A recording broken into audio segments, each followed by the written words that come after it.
அடுத்து கமெண்ட்ரியில் ஒரு கேள்வி ஒன்று வந்திருப்பதால் அந்த கேள்வியை இடையில் இன்று பார்த்துவிட்டு அதன் பின் பாத்திமா அன்னையின் 3வது ரகசியத்தை குறித்து தொடர்வோம்.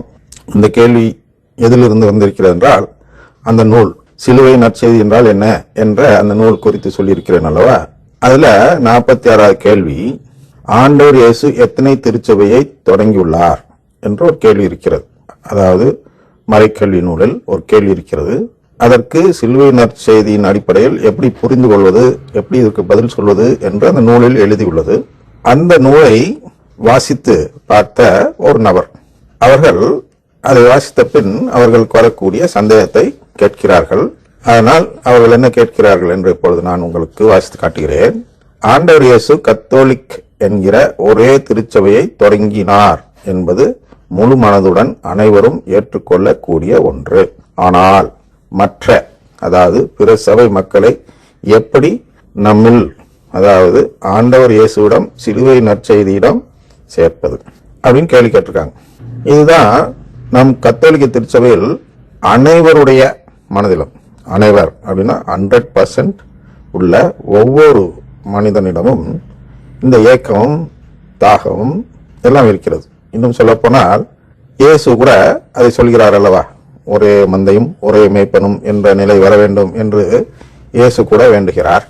இயேசு ஒரு கடவுள். இயேசு நினைத்தால் அந்த நிலை வந்துவிடும் அல்லவா. அப்படி இருக்க இயேசு ஏன் இதை ஏங்கி கேட்க வேண்டும்? அந்த இடம் நம்ம எல்லாம் புரிஞ்சுக்கணும் நல்லா தெளிவா. கடவுளால் முடியாதது என்று ஒரே ஒரு செயல் இருக்கிறது, அதைதான் நாம் எல்லாம் உணர்வதில்லை. கடவுளால் முடியாது எது என்றால், என் சார்பாக நிலைவாழ்வை தேர்ந்தெடுப்பது. அதாவது என் சார்பாக அவர் மீட்பை தேர்ந்தெடுக்க முடியாது, நான் தான் தேர்ந்தெடுக்க வேண்டும். ஒவ்வொரு மனிதனும் தேர்ந்தெடுக்க வேண்டும், எனக்கு மீட்பு வேண்டும் அப்படின்னு தேர்ந்தெடுக்கணும். இந்த இடத்தில் உங்களுக்கு இன்னொரு சந்தேகம் என்ன வர வேண்டும் என்றால், பிற சபைகள் தான் நம்மையெல்லாம் விட அதிகமாக மீட்பை தேடுகிறவர்கள். அப்படி இருக்கும் பொழுது அவர்கள் எந்த விதத்தில் மீட்பை தேடாதவர் என்று சொல்கிறீர்கள் என்ற ஒரு கேள்வி உங்கள் மனதில் வர வேண்டும். மீட்பை தேடுவது அல்லது மீட்பை கேட்பது என்பதில் உள்ள சிக்கல் தான் இன்று பார்க்க இருக்கிறோம்.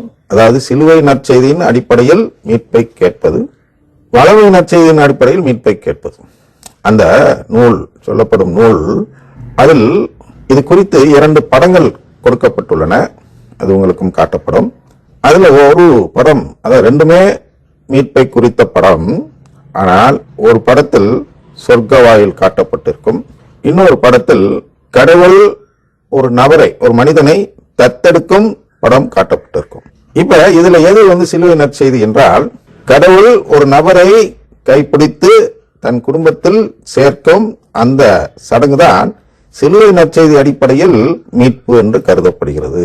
மற்ற எல்லா மதங்களிலும் சொல்லலாம், மற்ற எல்லா சபைகளிலும் என்றும் சொல்லலாம். எது மீட்பு என்று காட்டப்படுகிறது என்றால், சொர்க்க வாயில், சொர்க்கம், சொர்க்க வாழ்வு, பேரின்ப வாழ்வு, இன்பவனம், இப்படியெல்லாம் நிறைய பேர் வச்சிருக்கிறாங்க. இதெல்லாம் வளமை நற்செய்தி.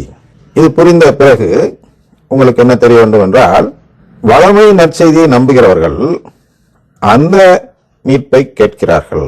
சிலுவை நற்செய்தியை நம்புகிறவர்கள் கடவுளின் உறவு என்ற அந்த மீட்பை கேட்கிறார்கள்.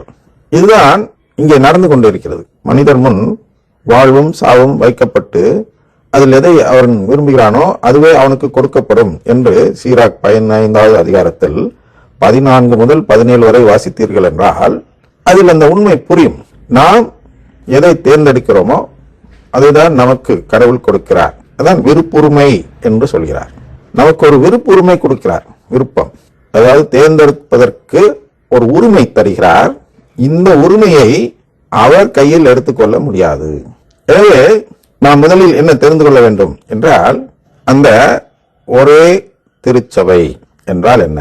இன்றைய திருத்தந்தை இதை தெளிவாக விளக்குவது மட்டுமல்லாமல் அதன் அடிப்படையில் செயல்பட்டு 6 கர்தினால்மார்களை முதல் படியாக, அதாவது அவருடைய முதல் ஆக்ஷன் என்று சொல்கிறோம் அல்லவா, நடவடிக்கையாக அவர் என்ன செய்கிறார்? 6 கர்தினால்மார்களை பணி நீக்கம் செய்கிறார்.